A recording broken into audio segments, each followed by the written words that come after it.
for now, it's in her court because I don't want to interfere. Now I don't need to because I know where I fit, right? Yeah. So people say to me, well, why don't you just reach out? I said, well, because it's not my business, and if I do that, it will damage any relationship that we have right now. So I don't need it.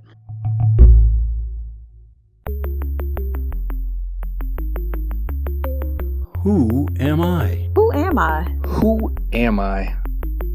Who am I? Who am I? Who am I? Who am I? This is Who Am I, Really? A podcast about adoptees that have located and connected with their biological family members. I'm Damon Davis, and today you're going to hear from Mike. He called me from Modesto, California. Mike is a self-proclaimed introvert who was raised by a family of performers. With his adopted brother's help, Mike located his birth family, was well received on his paternal side, but was blocked out by a wall of defense by his birth mother. Thankfully, Mike approached reunion with no expectations and lots of patience, so he held out hope that one day she would change her mind about meeting him. This is Mike's journey. Mike led into our conversation sharing that 2 years ago, he had a stroke. Over these last 2 years, it would have been challenging for him to have been on the podcast because of the stroke. Mike is a high school teacher, and his return to work was challenging for a while. The first thing I was really curious about was Mike's recovery and how he's doing. I would say, I tell people I'm about 80%.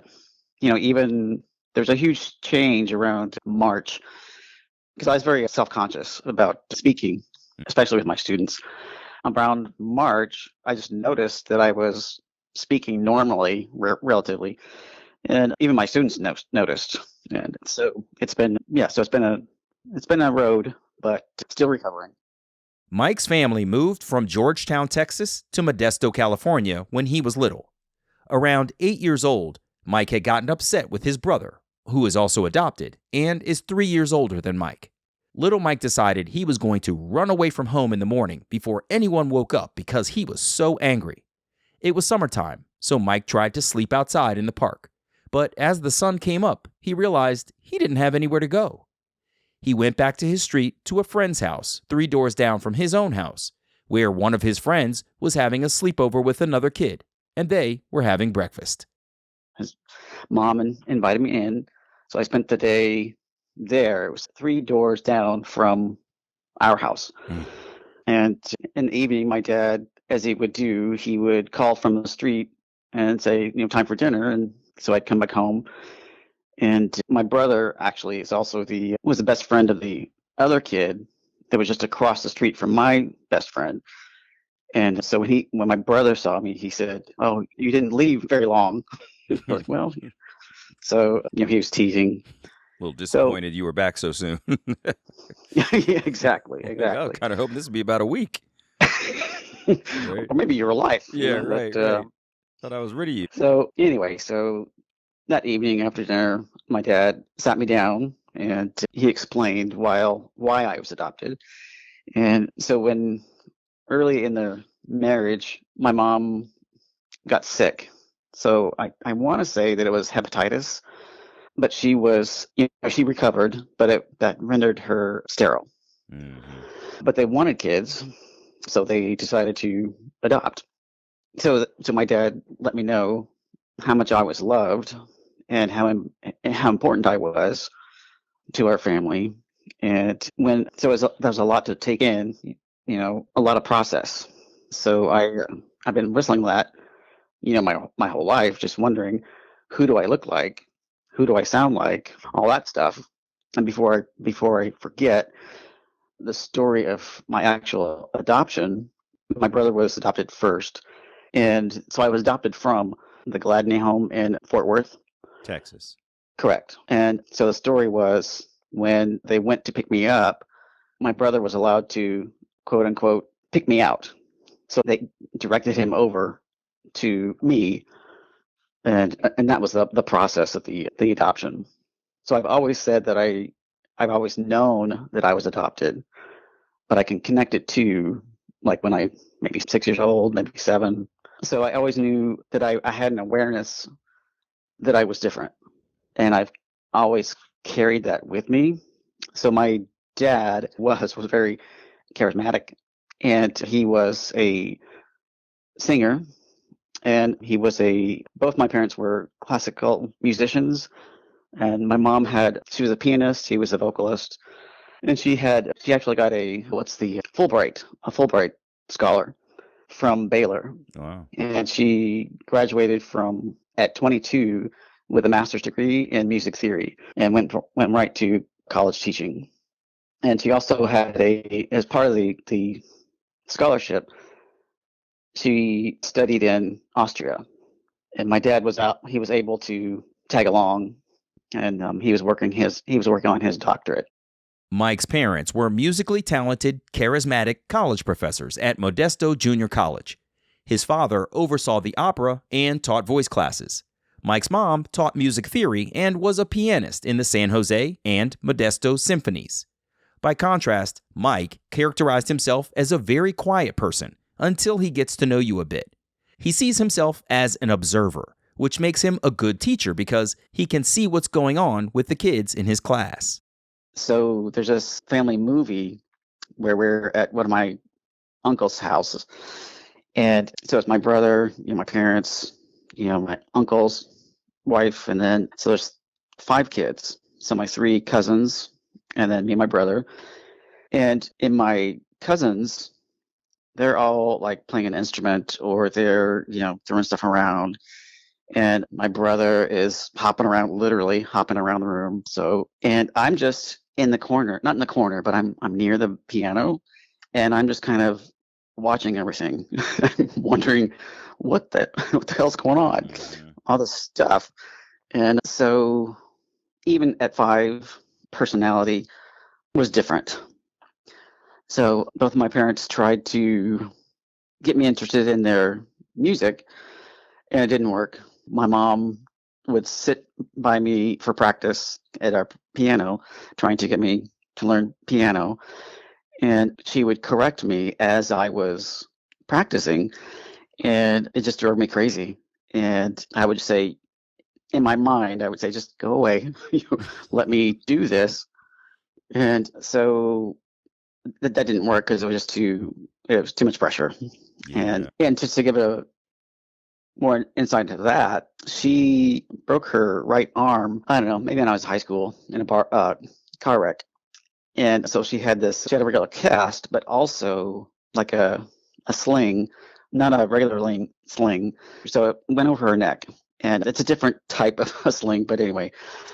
So as soon as she could feel her fingers, she would be at the piano exercising her fingers. So she was very dedicated, I guess is what I'm saying. Mm-hmm. Yeah. That was her love. I mean, as a Fulbright scholar in music, yes. One thing she wanted to do probably was get back to that piano, right? Exactly. Yeah, I can see that. And there was one time at a symphony performance here, after the show, we were, everyone was congratulating her and what a beautiful, piece and whatever. And so in the crowd, and I'm standing there, and I say to everyone, I said, yeah, she missed a note. Oh boy. Oh my God. I was like 13, so I was just being a jerk. But she did, because when she practiced, she would just go over and over and over the piece, and if you missed something, she would go all back to the beginning and then do it again. So I know how to play the piano, but I don't practice. And then my dad, in middle school, I tried the trumpet, and I liked the trumpet, but I got my braces at about the same time. Oy. Yeah, so I didn't stick with that. Yeah.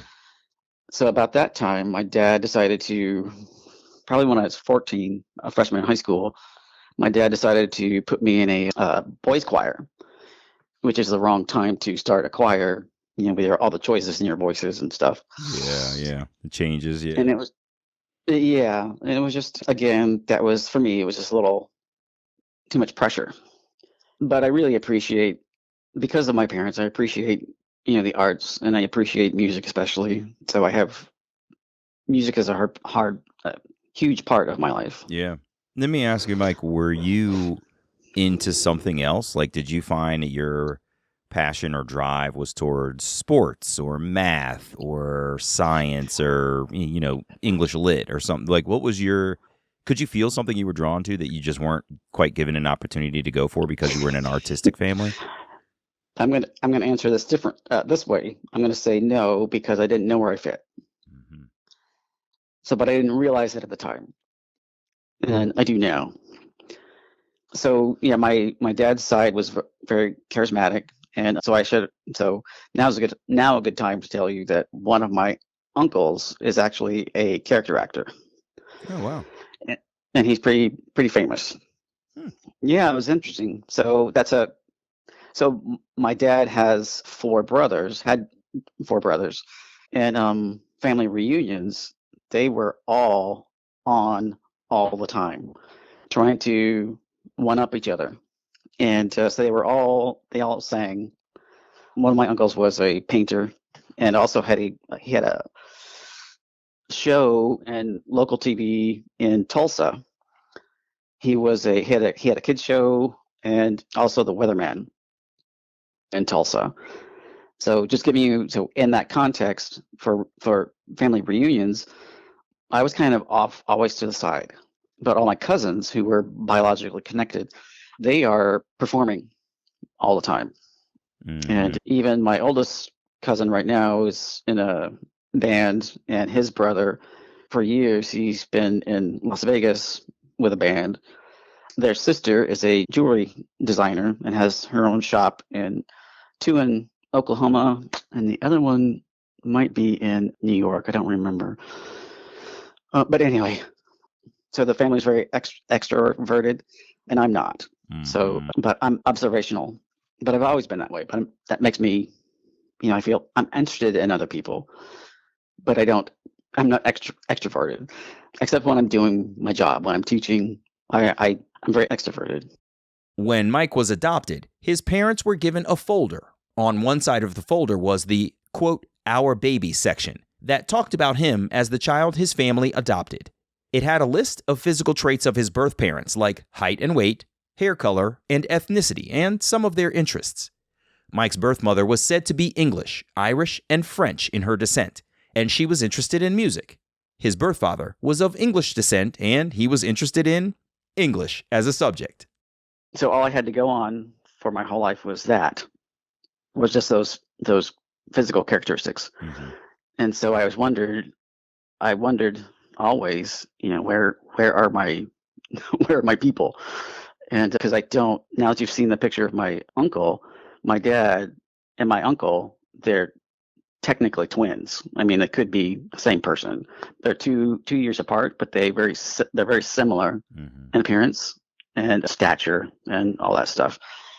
So those traits of being extroverted, that's what I saw all the time and surrounding me, but it didn't connect to me. My mom she was very, like I said, quiet, but she was the perfect straight man for my dad.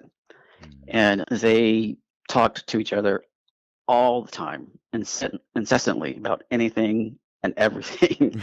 So, it drove me crazy. But, at my mom's eulogy, we were talking about the fact that you couldn't separate them. They were the same person, and that how much they were connected. So I was lucky enough to witness that, throughout my life. And, of course, now I can reflect on that. So it was very impactful because I saw this and how they resolved problems with each other and how they dealt with us. And, it was that was my model. But still, so people would remark that when they didn't know I was adopted, that I resembled my mom. Yeah, because she's just a straight man. Yeah. Whether or not she knew that, but I didn't know that she was aware about it. She didn't. It just happened. Yeah, there's a funny thing that happens, I think, with adoptees and their adoptive parents. Even if they don't look alike, a lot of times what are perceived as similar personality traits makes them seem to look alike, right? It's because they sort of present in the same way. I had this with my adoptive father. Like, he's a very outgoing, gregarious person, huge, bright smile, all of this other stuff. and I have some of those traits too. And when we would go out together, people would see that combination of the two of us and say, you guys look alike. And I would think to myself, we absolutely don't. But I realized later that what they were seeing was our personalities and how similar they were, which made our physical appearances seem to be closer than they actually were. It's really fascinating. Yeah, and that reminds me of one of the many times that I went to a counselor about all this stuff. One of our first questions was, "How do you appear when you enter a room?" And it's like, I don't know, but because I never see myself on that way. And so she was asking me to think about how other people see me, but listening to you, now I understand what she meant. Mm-hmm. And so now I can see why people said that I resembled my mom, because I was just echoing her behaviors. In Mike's first year of teaching, he reached out to Gladney Adoptions in Texas to start the limited contact outreach process. They sent a letter to Mike's birth mother at her last known address. When they located the woman, if she wanted to be in contact, Gladney would contact Mike. One day at school, Mike got a call between lunch and his next teaching period. It was a representative from Gladney. So I got very excited and my blood pressure went up and all that stuff. And so I wrote down some quick notes. So the person who I was talking to was explaining that my birth mother was very glad that it seemed that I had a good life, that sounded like I had a good family, but at that time she didn't want to make contact. And so at that time, that's all I needed. It was that affirmation that she was real. So because I had thought about the adoption for a long, my life, and then now I had a connection to the actual person, and so that satiated me for years. How old were you at this time? Oh my God, I'm Roughly. old. So I don't know. That's 25. You were 25. And just curious, What do you teach? Or what did you start teaching at that time? This is my standard answer when people ask me that question. What I teach? Idiots, mostly. So that either unnerves people or cause them to laugh. So Yeah. I err to the laugh one. So right now I teach freshman world geography. I will be more pointed with my question in the future. What subject do you teach? So freshman world geography, Gotcha. and junior U.S. history, and then also it's a combination of juniors and seniors for social and cultural anthropology. Oh, fascinating. Okay. So, Yeah, that one's a lot of fun. So you're satiated for a while. You find out, that this woman exists. She's real. She has expressed that she doesn't want to connect at that time, and that seems to be okay with you for a while. What happens next? Yeah, and I should add that one of the reasons that she wanted to not connect for a while was I have a half brother by her, and he was about to graduate high school, and so she didn't want to introduce that trauma, I guess, or whatever, for her. So I respect that, and so I moved on. About 5 years later, Mike's adoptive brother was researching his own adoption, and he had hired a genealogist on retainer for the search. When his brother's birth family was found pretty quickly, there was still time left on the contracted retainer, so Mike's brother offered to use his genealogist for Mike's search. Mike had done DNA tests with 23andMe and Ancestry DNA and loaded his information into GEDmatch, but for years there had been no hits. He gave his DNA files to his brother to pass on to the genealogist for them to dig deeper into Mike's past. Within less than a week, the team had found Mike's birth family. They were able to find my parents. Wow. And through a process of elimination, they said, well, we're pretty sure who your mom is. And we were going back and forth on who your dad is, but we're pretty sure it's this guy. And then when I saw his picture, I was like, holy cow. I said, yeah, that's him. Really? So, looked just like you. Yes, because it's uncanny. Wow. How did that feel So, to see yeah. pictures of this guy that you really, really look alike? The first word that comes to mind is comforting. Keep in mind, years before, Mike's birth mother didn't want to be in contact. So I really wanted to know how he overcame her hesitancy back then to make contact. Mike took the information the genealogists gave him about his extended family and reached out on social media to maternal cousins, a paternal aunt, and he found his paternal brother and sister. He messaged them all, suggesting they might be related, offering to connect if the other party was interested. Then he waited to see what would come back. So that was a good thing and a bad thing. But one of my cousins reached out first on my mom's side, and I explained the story about was adopted and how I'm connected to my mom. And when I explained to my cousin, he said, "Oh, okay, well, welcome to the family." It's like, oh, that's cool. So that's my mom. Yeah, it's my mom's side still. So then I reached over to his dad, so my mom's brother, and he connected, and he said the same thing, and also his other son. So I have two cousins. Well, that's cool. Welcome to family. Right on. So I reached over to my brother, and I didn't hear anything, but he resembles me also. And after going all these Facebook pages, I was like, oh my God. So I reached out through a actual letter. I typed one in. I mailed it to him. I said, no, really, I know it's probably spam and you're probably ignoring it, but I really think we were connected. So if you'd like to connect, contact me. But he hadn't seen my picture. But after he'd seen me on Facebook, he replied via Messenger or whatever. And he said, oh, wow, I guess we are. Wow. And that's kind of how it went with everyone else, actually, also on my dad's side. That's the same process. Shortly after that, I got a call from my sister and got home. And I saw this, area code. I was like, I don't understand that, but who is this? and it was my sister. So it was awesome. That's what it was. How was that conversation? Why was it awesome? I can't explain it now. I couldn't then. She's me. It was just a very easy conversation, a lot of laughing, a lot of chuckling, and it's kind of the same feeling that I can explain now.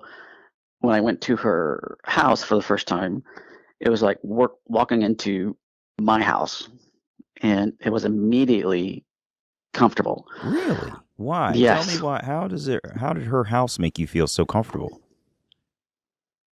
I can't. Maybe I can explain it in a minute, but I have to process a little bit. But Sure. the experience and being with the same room with the people that not only look like me, but they sound like me. I'm observer, right? So I'm taking everything in. I can hear it.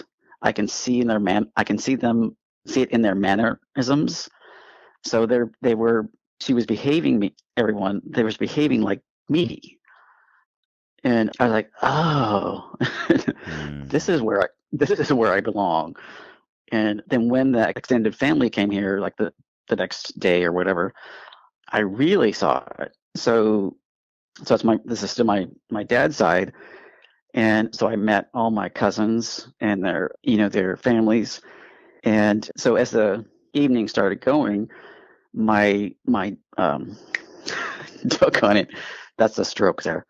My aunt, she walked into the room, and I was, at the table, and she was in the entryway. And when she saw me, her jaw just dropped at how much we resemble my dad. And so, an hour later, my uncle, so her brother, he came in the same way. And when he saw me, he had to support himself. He was going to fall down when he saw me. Wow, really? And he had to grab the counter, right? And so at dinner, Lisa, my sister, she has a giant round table. So, and there's probably, I don't know, maybe 20 people at that table, including, my sister, Lisa and my brother TJ and our cousins and Lisa's kids. They're all sitting around the table. And there was a moment where I was going to flip out because like I said just a minute ago, I could hear and see myself in everyone. And it was bizarre. And I went at one of my cousin's houses. So I was at my Uncle Jay's house. His house is my house.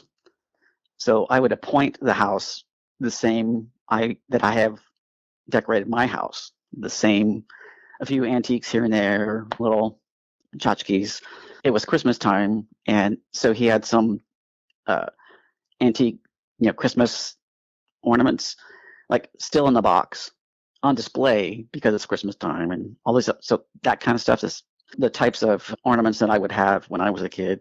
And so I was like, what is going on? And then I was talking to his son, Neil, and I was watching Neil because I observe, and the way he moved his hands and how he was speaking, I was I was just flipping out because I could see my mannerisms and hear my mannerisms. And on that trip, I went with Jay and his family, and Neil, and and also his sister Emily. We went for lunch, and one of the things we went after lunch is we went to an antique store and just browsed around. We didn't really talk or anything. We're just looking. So it's me, Neil, and Jay, and I had the sensation of my family would not do this, and I would go to an antique store randomly, but my family would not. So it was just weird to have that kind of experience. That is so fascinating. It is really interesting to when you finally get around the people that you were cut from the same cloth and you realize, Right. wow, these really are my folks. It's so bizarre. And it's weird that it's bizarre, right? It should feel just natural because through the natural order of things, a child should have grown up in their family with their parents and their siblings and cousins, right? But you are coming in as this outsider, and it feels weird that it feels so comfortable because it has never felt as comfortable before. It's really fascinating when you contemplate what adoption ends up doing in terms of severing those ties, such that when you get them back, they feel weird, right? Well, yeah, well, weird and normal. Leading up to those meetings with Mike's paternal family, he was just trying to take everything as it came, not planning for anything to happen according to any plans. Mike wanted things to just be whatever they were going to be. He tried not to set unrealistic expectations. One of his maternal uncles wanted to meet with Mike to explain the family dynamic before he met his birth mother. They planned to meet in San Antonio, Texas, where Mike's paternal uncle's children lived, and he was already planning to go for a visit. At lunch together, Mike shared a bit about his adoptive family and what his adoption had been like. Mike's uncle told him that his emergence was going to be disruptive for his birth mother. He said, before you meet your mom, I should probably tell you that introducing you to your mom is going to be a disturbance in the force. What do you think he meant by that? Well, again, I'm just taking in the vein of that's interesting. And I was thinking, what does that mean?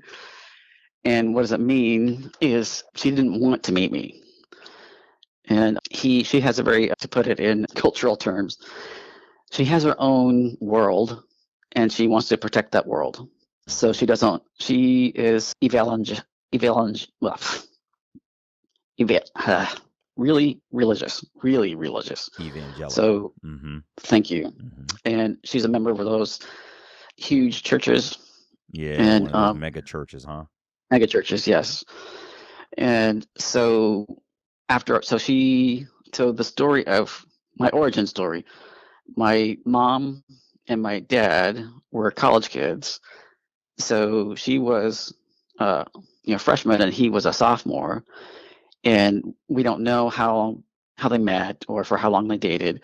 And she had actually met my grandparents. And it turns out that my paternal grandmother was a nurse, and I guess so my mom came to visit the house, and she was feeling a little nauseous. So my grandmother had given her some medicine because she's a nurse, and I'm pretty sure it might have been because of me, because of the pregnancy. So she left her. I was born in August, so she left her first semester of college and went to the Gladney home for the pregnancy and then for my birth. And then that was the extent of it. So for her, she had closed that chapter of her life. Yeah. Oh, that's really So, interesting. so my uncle was explaining this, and that the very conservative family, and put my mom in a home until the birth, and then after the birth, she moved on with her life. And so that's why she didn't want to reach out, when I first contacted Gladney, because she didn't want her current family to know of that shame, I suppose. Oh, yeah. I bet that was a major sin for a woman who's now living her life evangelical Oh, in a megachurch. This adoption oh my gosh, that's a major disruption in the identity it, that she now has. it is. So I got that information, and my uncle gave me the email.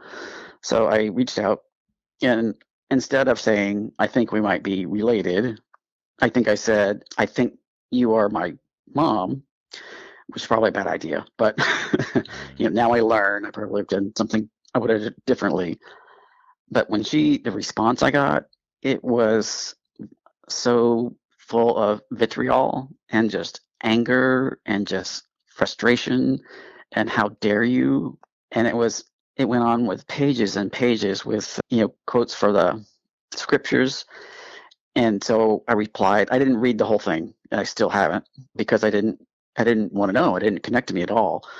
And it's like, whoa, that's a lot.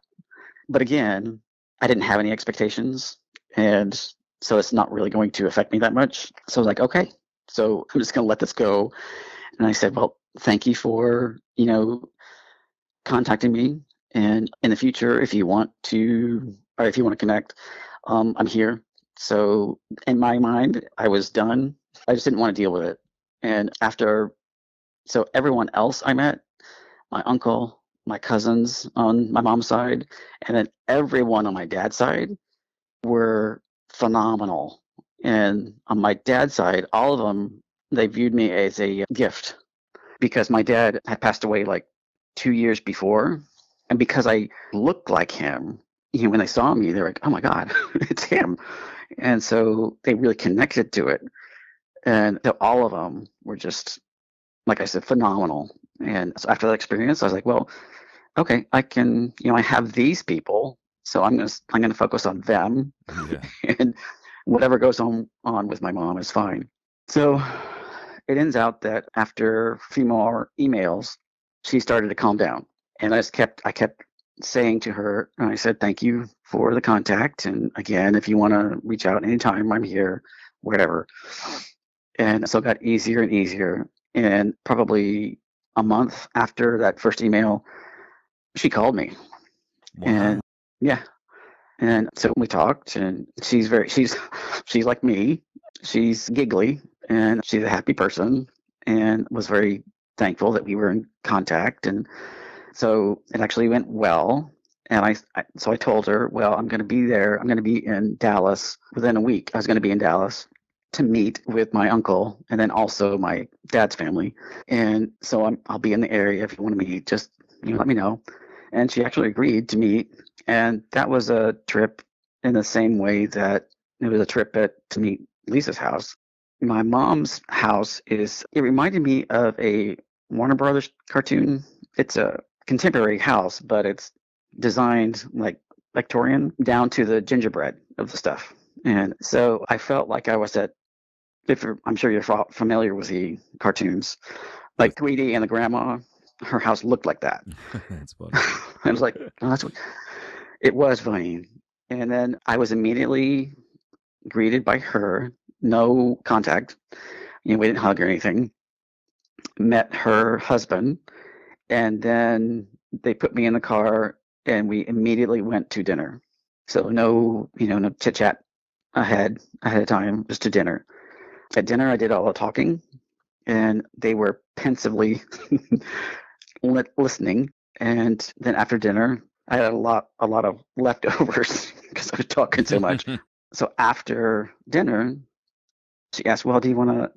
We just had a new deck built. Do you want to stay and like have a couple of beers?" I was like, "Sure, yeah, let's go." So they opened up a little bit and about their family, and our views of the world couldn't be different, but they were very cordial, and like my mom's very giggly. And after the discussion, after I left, she was walking me to my car, and she said, "Well, it's very nice to meet you, and I'm glad that we've had this conversation and get to know you a little bit. And I want to keep informed on the milestones in your life. That'd be great, but I'd appreciate it if you don't reach out to your brother." And I was like, "Okay." And my view is that that's her wishes, and I don't really need to contact. It'd be interesting since I had already met my sister and my extended family on my dad's side. I had them, so there wasn't a curiosity with my mom, with my brother by him. Mm-hmm. And so I said, in my brain, I'm like, well, okay, I respect that, and then it's up to him. So if she tells him, then he can contact me, great. Or when she is passed, and if he wants to reach out, maybe I'll reach out. But for now, it's in her court because I don't want to interfere. Now I don't need to because I know where I fit, right? Yeah. So people say to me, "Well, why don't you just reach out?" I said, "Well, because it's not my business, and if I do that, it will damage any relationship that we have right now. So I don't need it." Yeah, I'm glad to hear you say that too, because there's a lot of adoptees out there that'll say, "He's my brother. He has a right to know. We're blood. We're connected. I should have a chance to talk with him. The choices that you made, 20, 30, 40, 50 years ago shouldn't have a bearing on whether we get to know each other now." And a lot of people feel very, very strongly that they should be connected with their siblings. And I hear and respect that 100%. But it's also interesting to hear this other side, which is take it as it comes, Yeah. that your relationship started off rocky with your birth mother and you want to just preserve it for what it is.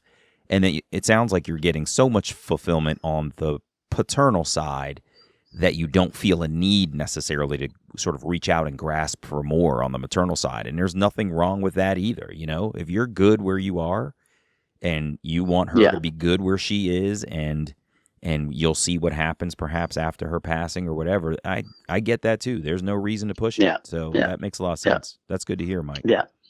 Yeah. Thank you. Yeah. Really awesome.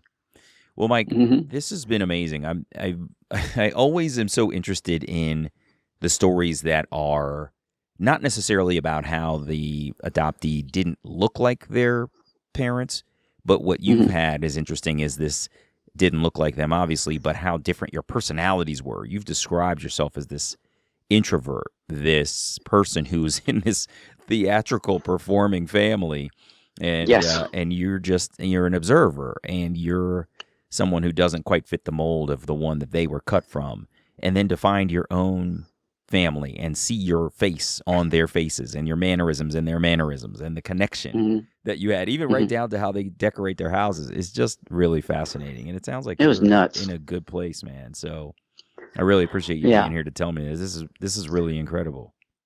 Of course. And if you have a couple minutes, Sure. I want to explain a couple of connections that's going to blow your mind. Yeah, let's go. So, okay. So when I first got connected with Lisa, my sister, she told me this story that she and my uncle, for Morgan, they were in the same place at the same time in the early 80s. And there's a picture. Really? Yes. That's bizarre. Where were they? So it turns out that my dad was in a fraternity. He was a lawyer, and so he was at UT in law school, So after law school, he became like the president of the fraternity, and they were having a function in Dallas, a dinner or something. And so I went. It's a formal affair. So my uncle is in the same fraternity, and so they had a Kodak moment for the kids at the event. And so there's like 8 kids or something in this picture. In the background, my dad or my uncle is in the picture, and so is That's Lisa. so wild, really? Yes, and Lisa is, she's in, I think maybe 4 years younger than me, and so at the same event in the same picture, and that just blew my mind. That is incredible. Yeah, and then my brother is a lawyer in Austin now, and I have another cousin, a second cousin, that's also a lawyer in Austin, and they work at the same building, different firms but different building, Oh, really? and the same floor actually. That's And crazy. well, so I showed the pictures of so I connected that with Facebook because my second cousin is Mike Woodward also. And so I was looking at the pages, and I noticed that TJ, my brother, was connected to my second cousin. Like, what the? So I called over, and I said, Mike, what's going on? Oh, that's TJ. He works on this floor. We've gone fishing. Jeez, And they know each other. Serious? That's crazy. It blew my mind. So yes, it's been a trip. It's really funny. They're not just like lawyers who've had lunch together because they're lawyers on the same floor. They've been fishing and like hanging out. That's crazy. It is. So now when Lisa and my cousins or whatever are talking, I have more of a connection because I can see the behaviors, right? And I can, even in my extended family, my real extended family, it's bizarre. It is bizarre. It's fun. Cool, Mike. It sounds like you're in a good place, man, and I really love to hear that. So thank you so much for being here and sharing your story. I appreciate it. Of course. Thank you. Thank you. All the best. All right. Have a good day. You too. Mm-hmm. Yep. Bye-bye. Hey, it's me. Mike grew up as an introverted observer of people in a home full of extroverted musical performers. When his brother's search for his family ended quickly, Mike was able to take advantage of the DNA testing he had done to locate his birth families. It's always interesting to see how reunions will go, and the results are rarely binary, simply good or bad. On his paternal side, Mike was accepted as one of the family, but in Mike's maternal reunion, his birth mother started off angry, seeming to want to keep her distance forever. But Mike was patient and kind and let her know that if she ever wanted contact, he would be there. I was glad to hear that Mike's birth mother came around to meeting him and sharing some of herself with him. And it was good to hear that Mike doesn't feel like he wants to force his way into his brother's life against his birth mother's wishes. I hope his patience to meet his maternal brother will pay off in the future for them too. I'm Damon Davis, and I hope you found something in Mike's journey that inspired you, validates your feelings about wanting to search, or motivates